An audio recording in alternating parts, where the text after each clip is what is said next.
Viva! Então sejam bem-vindos a mais um Caderno de Viagens. A bagagem de mão de Carlos Ribeiro, que hoje saiu do estúdio e está num local maravilhoso, à volta de toda a imagem que podem ver e aquela que não estamos a mostrar, mas eventualmente, quando entenderem, podem visitar. Carlos Ribeiro, muito obrigado e hoje grato por nos receber aqui neste museu maravilhoso. Sim, obrigado eu. De qualquer forma, nós no Caderno de Viagens passamos tanto tempo a falar e a sugerir museus por esse país fora e não só. Fizemos um programa sobre Nova Iorque, sugerimos, salvo erro, 10 museus para visitar em Nova Iorque e o Sobreiro Duarte sugeriu que se fizesse um programa no meu museu, no Hobbies Off-Road Center, e eu agradeço o facto de querer fazer aqui a gravação do programa e de falarmos sobre este projeto. Naturalmente, nós e quem nos vê e escuta é que vai agradecer, conhecer este projeto que nasce. Há quantos anos é que nasce aqui este projeto? Bem, este projeto tem 2 anos. Vai fazer agora no final em meados de março, que é quando estamos a gravar, vai fazer 2 anos. Ele foi inaugurado com uma ação, um passeio de todo terreno do ACP e foi inaugurado pelo Carlos Barbosa, presidente do Automóvel Clube de Portugal.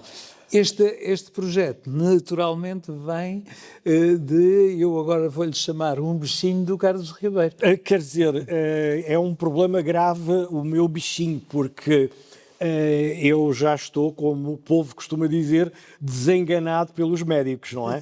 Porque eu sofro desde há muitos anos de uma gipose aguda. Gipose aguda, Gipose aguda. Ora, e com essa gipose aguda é que eu, desde sempre, que tenho uma paixão enorme pelos veículos de todo o terreno. A pergunta que se pode colocar é, mas como é que nasceu essa paixão? Exatamente. Ora, eu vivia dentro de Óbidos, na rua principal, a 100 metros do quartel dos bombeiros. Portanto, eu cresci a ouvir a sirene dos bombeiros a tocar, a chamar os bombeiros para o socorro. O meu pai era bombeiro, chegou a ser ajudante de comando. O meu pai sacrificou-se imenso pelos bombeiros e perdeu, no verdadeiro termo da palavra, perdeu muito dinheiro pela sua dedicação aos bombeiros. Havia falta de condutores, havia falta de pessoal. Ele era uma pessoa que vivia ali ao lado. Eu lembro-me perfeitamente de ligarem lá para casa de madrugada para lhe pedirem para ele pegar na ambulância e ir a uma das aldeias a buscar alguém que tinha que ir para o hospital. Agora, como é que isto encaixa com os veículos de todo terreno? Bem, eu, a partir da altura que a minha mãe me deixava sair da mercearia que ela tinha, e já tinha idade para isso, e ir até ao quartel dos bombeiros ver os carros a sair, aquilo empolgava-me, não é? As sirenes, os carros, os homens a correr, a forma como iam nos carros, muitas vezes nem iam sentados, porque não havia lugares para todos, não é? E tudo isso enchia-me o meu imaginário. O meu pai chegava à casa, vinha dos fogos, cheirava a fumo, cheirava a fogo. A minha mãe tinha que lavar aquelas roupas todas. E as roupas do meu pai, ele era um homem com 2 metros de alto e 115 quilos, não eram roupas de um homem, eram roupas de 2 homens, não é? Portanto, aquilo tudo, não é? E depois, em determinadas alturas, não para fogos, obviamente, eu saía com o meu pai ou nos carros, nos jipes, porque tinham que ir à oficina ou porque era preciso fazer algo que nada tinha a ver com fogos, obviamente, ou então nas ambulâncias. Ele chegava-me a levar, a primeira vez que eu visitei o Portugal dos pequenitos, foi porque ele teve que levar um doente a um dos hospitais de Coimbra e enquanto estava à espera, ele levou-me ao Portugal dos pequenitos. A primeira vez que fui a Conímbriga, ida, aspas. E fui várias vezes a Lisboa também, ao Hospital de São José, ao Hospital de Santa Maria. Isto é uma coisa absolutamente impensável. Os tempos eram outros, as coisas eram outras. E depois havia outro aspecto, é que ele, quando vinha dos fogos, depois ao almoço, ao jantar, como estava às peripécias com os jipes de subir, de descer as serras e os caminhos escalabrados e tudo aquilo, e eu comecei a beber tudo aquilo. Ora, quando atingi a idade de ir para um jardim de infância, fui brincar para o quartel dos bombeiros. Claro. Eu e os filhos do quarteleiro e outros amigos nossos, porque o Sr. António Timóteo, que era o quarteleiro, confiava em nós e nunca teve nenhum motivo para não confiar em nós, e então nós brincávamos dentro do quartel e brincávamos em cima dos carros, mas nunca dentro da cabine dos carros. Portanto, carros onde se podia entrar e sair sem estragar nada, sem... Enfim. Claro. E tudo isso foi sendo um percurso que culmina aos 16 anos, eu alisto-me nos bombeiros como cadete. Mais tarde faço a escola de bombeiro de terceira. E aí, eu nunca fui condutor dos bombeiros, aí o que acontece é que eu passo também a ir apagar fogos nos jipes.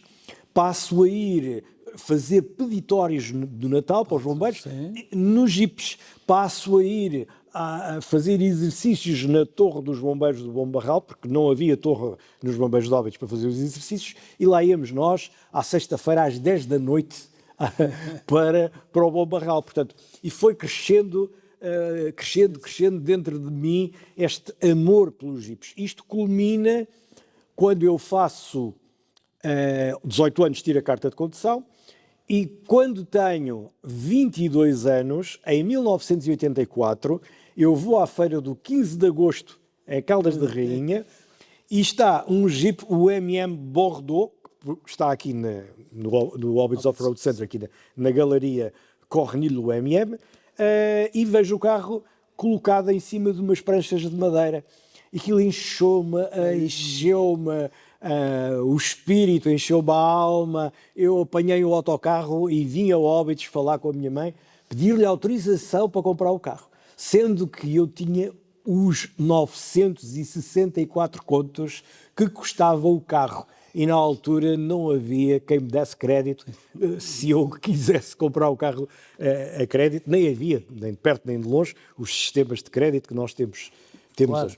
Ora, a partir daí, o que é que passa a acontecer na minha vida? Eu passo a ser um jovem com 22 anos, que tem um Jeep novo e, ao mesmo tempo, um jovem que está a dar os primeiros passos como fotógrafo amador. E então eu sinto-me um bocado um daqueles exploradores da National Geographic, não é? Sim. Que eu já ia lendo conforme as ia apanhando, mas não percebia nada, porque vinham na altura só em inglês, mas pronto, eu lá percebia uma palavra ou outra e via as fotografias, e era aquilo que eu queria fazer, era aquilo que eu queria ser. Ingenuidade, obviamente, não é? Sim. Então, a minha selva, os meus desertos, era à volta da Lagoa de Óbidos. E foi aí que eu aprendi, sozinho, a conduzir fora de estrada, a experimentar o sistema de tração, a subir, etc. Eu tenho que referir que hoje, ainda hoje, a Lagoa de Óbidos, as margens da Lagoa, passados estes anos todos, são o meu grande laboratório para os cursos de condução que eu faço através do Óbidos Off-Road Center, ou para fazer a experimentação e os catálogos dos veículos 4x4 que as marcas me pedem para fazer, ou ainda, mais importante, eu na Lagoa de Óbidos, com as pistas da Lagoa de Óbidos, consegui fechar um negócio entre a Mitsubishi e o Instituto de Conservação da Natureza e das Florestas e vendi a maior frota de sempre de pick-ups 4x4 no país. Ou seja, ali tiraram-se todas as dúvidas, o negócio ia para uma marca concorrente e eu, demonstrando as capacidades das pick-ups da Mitsubishi, vendi 380 unidades. O fora de estrada, os automóveis, o fumo, digamos assim, O fumo que sai dos escapes dos veículos esteve sempre, é quase que uma adrenalina. Sim, é verdade. Isto depois tem outro avanço muito grande.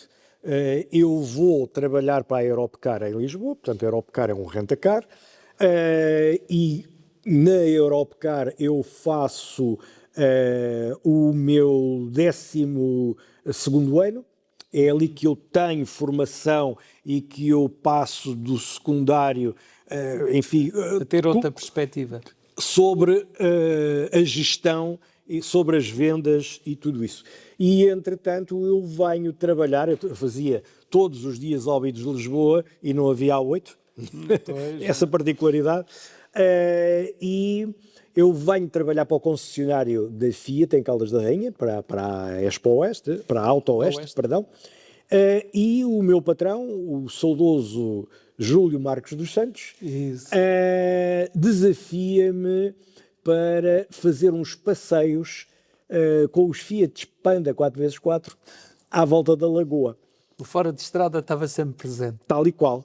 Acontece que eu conhecia a Lagoa como a palma das minhas mãos, havia um grupo de amigos de Caldas que se juntava, sobretudo aos sábados à tarde, domingos à tarde, e aquilo tudo foi avançando, e nós fazemos o Clube Panda 4x4. E o Clube Panda 4x4 dá um brado enorme no país, porque estamos a falar numa altura em que o todo-terreno todo-terreno turístico era uma modalidade que estava perfeitamente implantada e enraizada no país.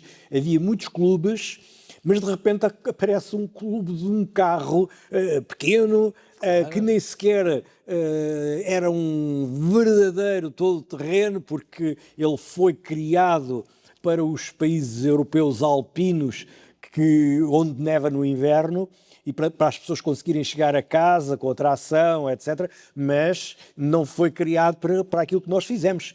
Sim, aquilo mas que nós provavelmente era o veículo mais acessível, com aquelas características. Claro, novo, era o veículo mais acessível, não sendo um verdadeiro veículo de todo o terreno, nós fizemos dele um veículo todo terreno. Mudámos os pneus, subimos a suspensão e portanto, pusemos-lhe proteções por baixo. Muita criatividade, muito o aspecto artesanal, o ir criando, o ir fazendo, e depois uma coisa que eu acho na altura que fiz muito bem, que foi a comunicação. Portanto, o clube estava nas páginas dos jornais, das revistas, havia programas de televisão sobre as atividades do clube, etc. Inclusive a Fiat, fruto daquilo que era a imagem do clube, faz o lançamento nacional em Caldas da Rainha de um novo modelo Panda 4x4, e nós organizámos um passeio à volta da Lagoa para quem quisesse vir do país, e de seguida fomos para Marrocos, fomos para o deserto. Portanto, sem conhecermos nada, sem termos... como é que fomos à aventura? Ora, mas a fotografia, e o Carlos Ribeiro há pouco falava, quando ali aos 24 anos aparece o dito Jeep... Aos 22. Aos 22, quando aparece esse Jeep, aparece também a fotografia que já existia ali. Sim. E a fotografia acompanhou sempre o Carlos Ribeiro? Acompanhou sempre, até eu criar a minha empresa de eventos. E aí era preciso fazer fotografia, mas eu não tinha a capacidade de organizar os eventos e ter ali uma equipa. Eu tinha uma equipa na empresa de eventos de 9 pessoas a tempo inteiro e 70 pessoas em part-time. Ora, eu num evento, para simplificar, eu numa expedição a Marrocos, eu não conseguia gerir a expedição e ao mesmo tempo fazer uma reportagem fotográfica àquilo que era a necessidade que as marcas tinham. Portanto, eu tinha que levar médico, mecânico, um cameraman e tinha que levar um fotógrafo para que as pessoas fossem descansadas e depois também vissem o resultado nos vídeos e nas fotografias e que as fotografias depois eram enviadas para a imprensa, etc.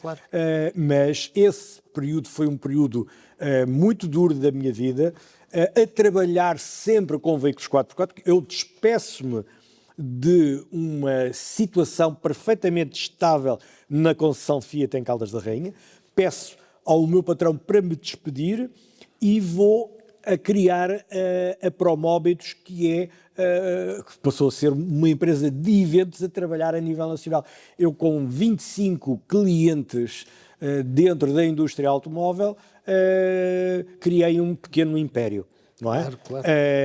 Sempre a trabalhar com os veículos todo-terreno.